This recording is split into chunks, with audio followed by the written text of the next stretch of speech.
Hi friends, ఎలా ఉన్నారు? బాగున్నారా? మేమైతే చాలా బాగున్నాము. మా చిన్న పాపకి పుట్టెంటుకలు తీసామండి.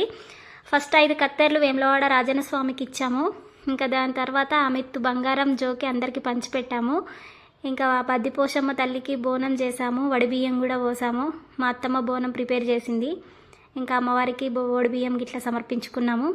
దాని తర్వాత రేకులకుంట ఎల్లమ్మ తల్లి దగ్గరికి వెళ్ళాము. ఇంకా అక్కడ మల్లన్న స్వామికి పట్నం కూడా వేసాము. శివసత్తులతో పట్నము తొక్కిచ్చాము. ఇంకా ఆ అమ్మవారికి కూడా పట్నం వేయించాము. వడిబియ్యం కూడా అమ్మవారికి సమర్పించుకున్నాము. మాడపడుచు కొడుకులు మా పాప జగ్గుతో డప్పుతో బాగా ఎంజాయ్ చేశారు. ఇంకా మా చిన్న పాపకి మా మరిది పాపకి ఇద్దరికి కూడా అక్కడే ఆ రేకులకుంట ఎల్లమ్మ తల్లికి మొత్తం పుట్టెంటుకలు ఇయ్యడం జరిగింది. మా పాప ఎడవకుండా సైలెంట్గా కూర్చుంది, గుండు చేయించుకుంది. మా మరిది పాప బాగా ఏడ్చేసిందండి.